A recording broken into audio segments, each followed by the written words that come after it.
Pessoal, quero fazer um convite para você a partir de agora, para conhecer conosco aqui o Museu da Informática e do Videogame. É o único do Brasil. Nós vamos passar por esses corredores e você vai conhecer e conferir a evolução da tecnologia. Nós vamos conhecer todos os computadores, desde o primeiro até o mais moderno. O videogame desde o primeiro até o mais moderno. Faço um convite para você. Acompanhe a partir de agora. Bom, pessoal, nesses corredores você vai conhecer equipamentos que mudaram as gerações, a evolução dos equipamentos ao longo dos anos. Muitas pessoas trabalharam com esses equipamentos nos anos 60, 70, 80 e 90. E a partir de agora nós vamos juntos conferir e detalhar tudo isso para você. Meu nome é Eduardo Augusto de Monte Vicente, eu sou proprietário do Museu da Informática e do Videogame. É esse museu aqui todo que vocês estão vendo, e hoje a gente vai fazer um passeio, vou mostrar para vocês toda a evolução da tecnologia, desde os primeiros computadores até os modelos atuais. Não só dos computadores, mas também os videogames, meios de armazenamento e muitos outros equipamentos que estão desde a antes da década de 70 até os dias atuais, certo? Então vamos lá. Então, pessoal, tudo começou com os computadores chamados mainframes. São máquinas enormes, que nem essa aqui. Tudo isso aqui é um computador, tá? Essa aqui é a CPU dele, né? Esse aqui, toda essa peça aqui é o HD. Então, se a gente abrir aqui o HD para mostrar para vocês, a gente pode comparar o HD de um notebook referente a um HD desse mainframe da IBM. Notem que esse HD aqui, ele tem 1000 GB, ou seja, 1 TB, enquanto que esse HD desse computador, ele tem 1,7 GB. Na época foi gasto só nesta peça aqui $1.200.000. E esse computador aqui foi pago $900.000. Então, olha só como o computador daquela época era muito mais caro do que os computadores de hoje em dia. E se vocês olharem, dá para ver aqui também o estabilizador dele. Esse estabilizador, a potência dele é de 45.000 VA, enquanto que um estabilizador normal de um computador, ele tem apenas 300 VA. Então, notem aqui o tamanho, né, do estabilizador. Precisa de uma energia trifásica para poder ligar essa máquina. Para você ter uma ideia de comparação de potência, daí para ligar 150 computadores com apenas esse estabilizador. Também a gente tem aqui o leitor de fita magnética, que faz parte desse IBM. Então, na época, os disquetes eles eram assim, ó, enormes, estão vendo? Essas são as fitas magnéticas. E esse aqui, então, é o leitor que fazia essa leitura. Como é que funciona? A gente puxa aqui para fora. E aí, aqui, a gente consegue ver, então, o leitor dessa fita magnética, né? Que ele faz, então, a leitura, certo? Então, olha só, essas aqui são as fitas magnéticas, né? Usadas pelo mainframe. E notem o espaço que precisava ter para poder guardar essas fitas. Então, a gente pode ter aqui, ó, uma ideia que essas estantes são feitas exatamente para poder guardar elas. Esse aqui é um disquete de 8 polegadas, usado por esses computadores. Então eles são enormes e a capacidade deles é de apenas 100 KB. Então olha só como é que funciona. Ele colocava o disquete na unidade, fechava e aí fazia a leitura das informações.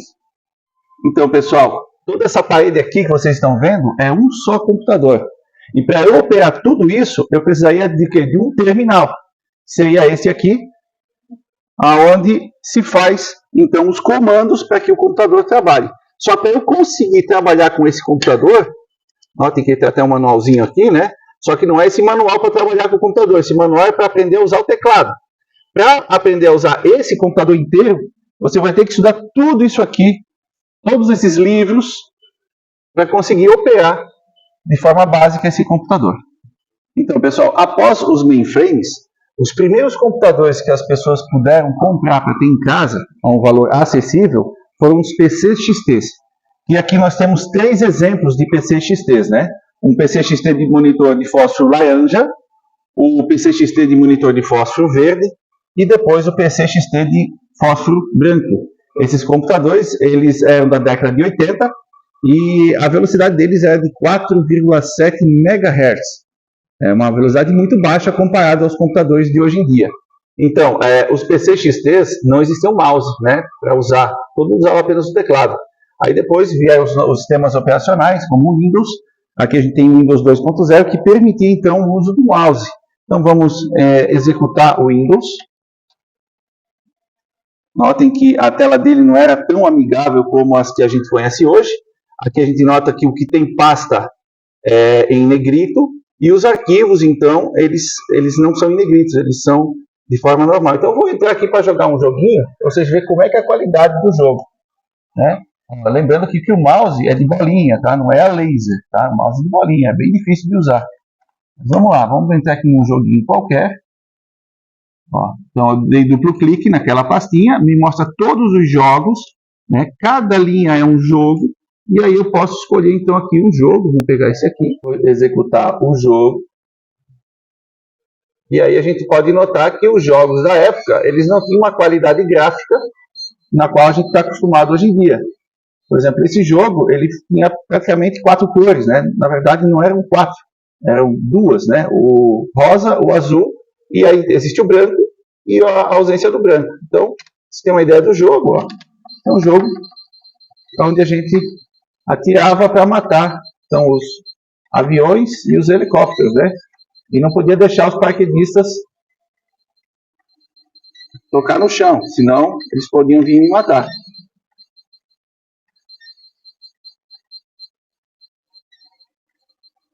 Então, notem a qualidade de som, não tem, né?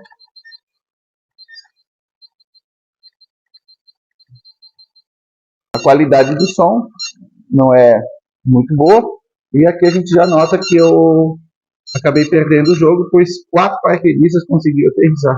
Então, questão de tempo para eles me matar.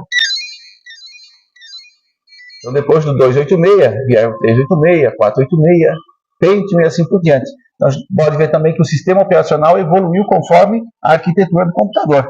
A gente pode ver aqui, esse aqui é o Windows 3.1, né? O mouse também é de bolinha, mas aqui a tela é bem mais amigável. A gente já tem a opção de calculadora, né? Onde a gente poderia acessar. Se quisesse fazer um desenho, tinha o famoso Paint, que existe até hoje, né?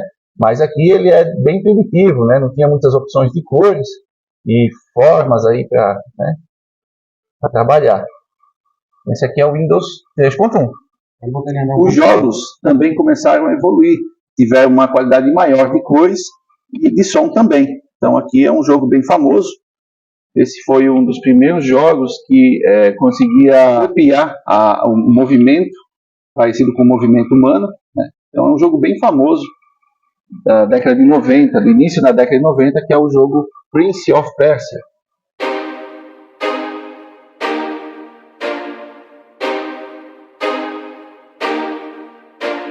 Então aqui já tem os descansos de tela bem famosos, né? Do Windows 3.1 também. E aí a evolução ela continua até os tempos atuais. Só que, claro, a IBM tinha concorrência. A gente pode notar aqui outros computadores que existiam, também com qualidade de imagem muito precária, processamento também, né?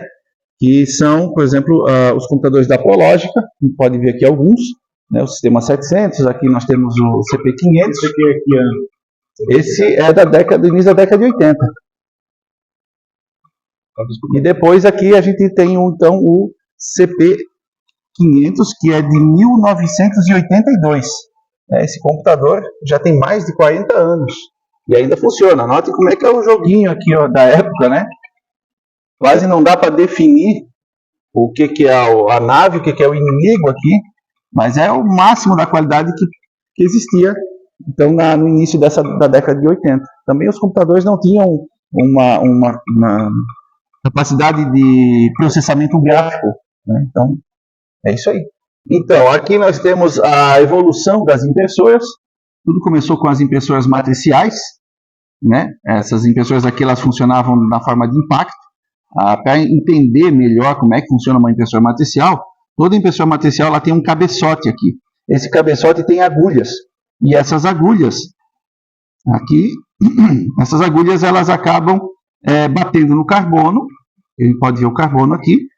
E aí ela faz a pintura na folha. A qualidade não era muito boa também, né? Começou assim. Impossível uma impressora dessas imprimir uma fotografia. Depois das impressoras matriciais, começaram então a surgir as impressoras jato de tinta, funcionavam com cartuchos, e depois das jato de tinta então vieram as multifuncionais, que além de imprimir, elas também digitalizavam o documento. Notem que quando começou a vir as impressoras multifuncionais, antes disso, eles vendiam o scanner de mão e o scanner de mesa à parte, né? Não vinha acoplado com a impressora. Isso aqui foi uma invenção, né? E aqui a gente pode ver então as impressoras a laser, e dá para ver que a qualidade é muito maior, muito melhor, né, do que aquela qualidade que a gente já viu. Então aqui eu vou fazer rapidinho um folder, certo? Vou pegar um folder já salvo aqui, que eu tenho no computador. Notem que eu não estou usando mouse, na época não existia mouse, a gente trabalhava sempre com o teclado. Ó, e aqui então fica a imagem na tela. Se eu apertar o Enter, a impressora já faz a impressão.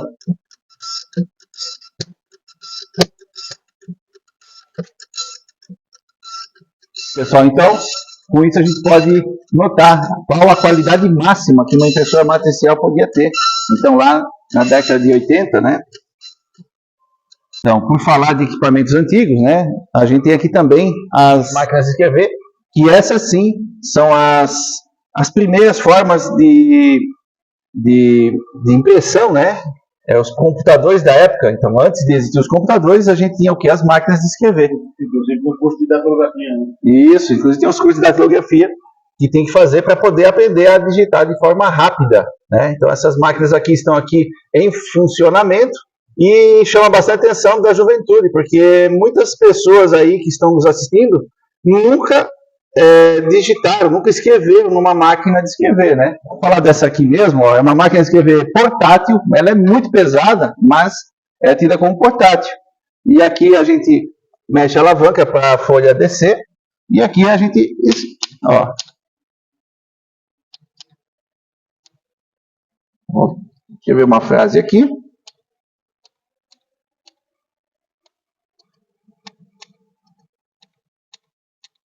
Tem que ter bastante força.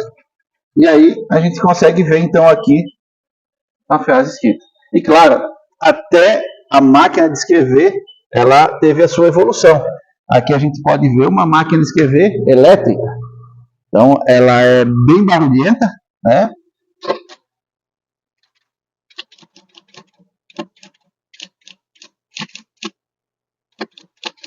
Depois, então, das máquinas eletromecânicas, vieram a evolução onde essas máquinas de escrever tinham também um dispositivo que eu podia corrigir, se caso eu errasse. Então, isso aqui, ó, esse carretel aqui é um tipo de corretor, né? Algo que nas anteriores não era possível. Essa aqui, então, é o modelo mais avançado de máquina de escrever. Ela é bem mais sensível.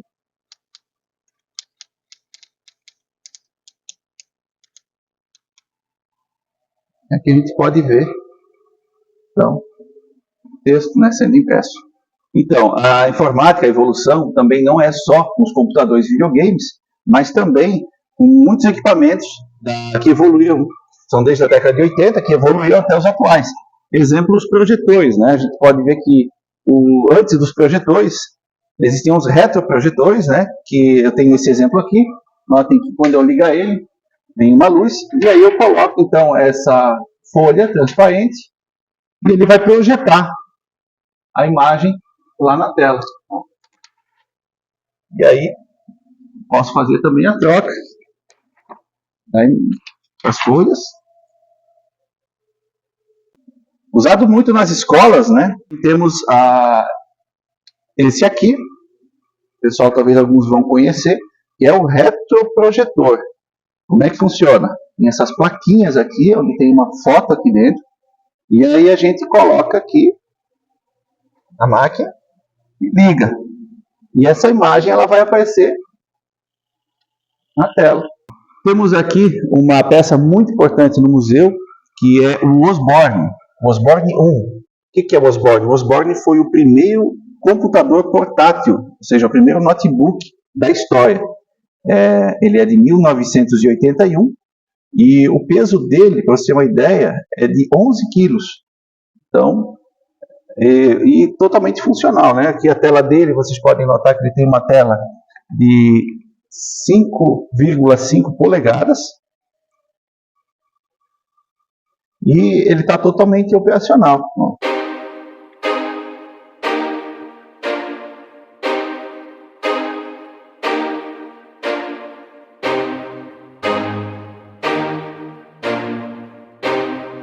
Então a gente vai agora fechar ele e mostrar como é que se transportava o Osborne, né? Que ele é tido como o primeiro computador portátil.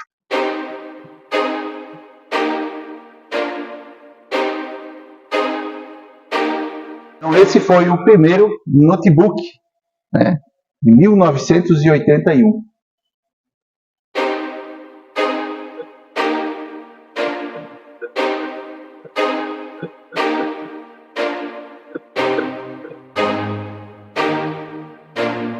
Temos aqui o Telejogo 1, que foi o primeiro videogame da história aqui, do primeiro videogame do Brasil, né? Então, o ano dele é de 1977. Esse aqui é um jogo de futebol. Notem que não existia manche, então o que a gente tinha aqui são esses potenciômetros que podiam manipular o goleiro, né? Então, ó, podem ver aqui o goleiro. E aqui o jogo funcionava assim, né? A gente iniciava e aí eu podia defender, eu podia levar um gol. Ó. A ideia é o que é? Defender o gol. Esse foi o primeiro do Brasil, então. Primeiro videogame do Brasil, de 1977. Notem que a Ford se juntou com a Phil, né, fizeram uma parceria para lançar então esse videogame.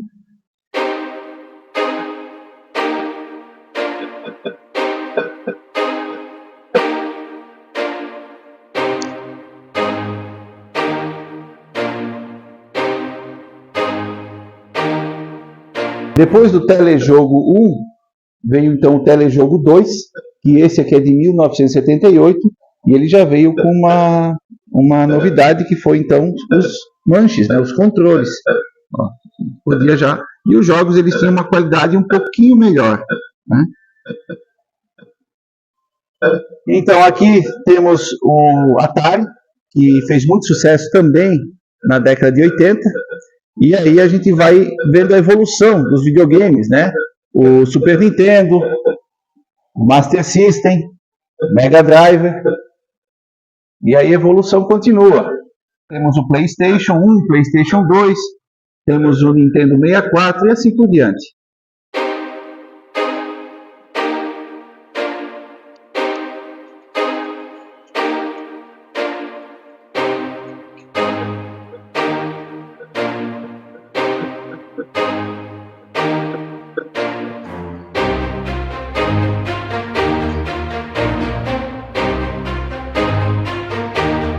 Então, pessoal, lá dos anos 70, lá da década de 70, né, até os tempos atuais, hoje nós temos os jogos com realidade virtual. Então, vou demonstrar aqui um deles. Aqui eu posso ver o volante. Notem que eu posso ver minhas pernas, eu posso olhar para fora, né, ó, para fora do carro.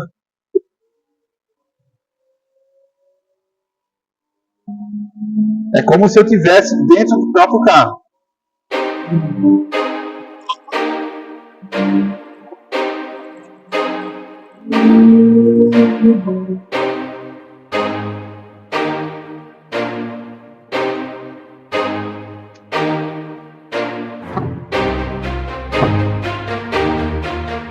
Então aqui nós temos a evolução dos meios de armazenamento. Começou com o cartão perfurado. Esse cartão perfurado ele é de 1951. Depois do cartão perfurado veio a fita perfurada.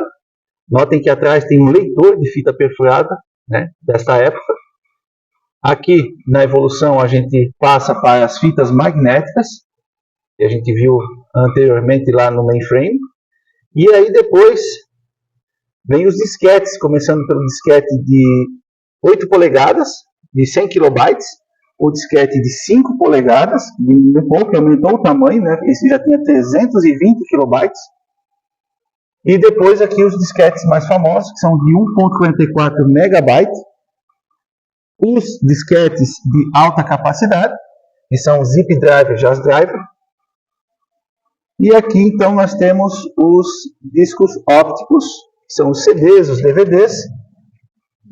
E tudo finaliza então aqui, né, com os cartões de memórias, né, o MP3, MP4 e os cartões de memória. Então aqui nós temos essa parte do museu que mostra a evolução, então também dos outros dispositivos. Por exemplo, temos aqui, posso mostrar para vocês o primeiro celular.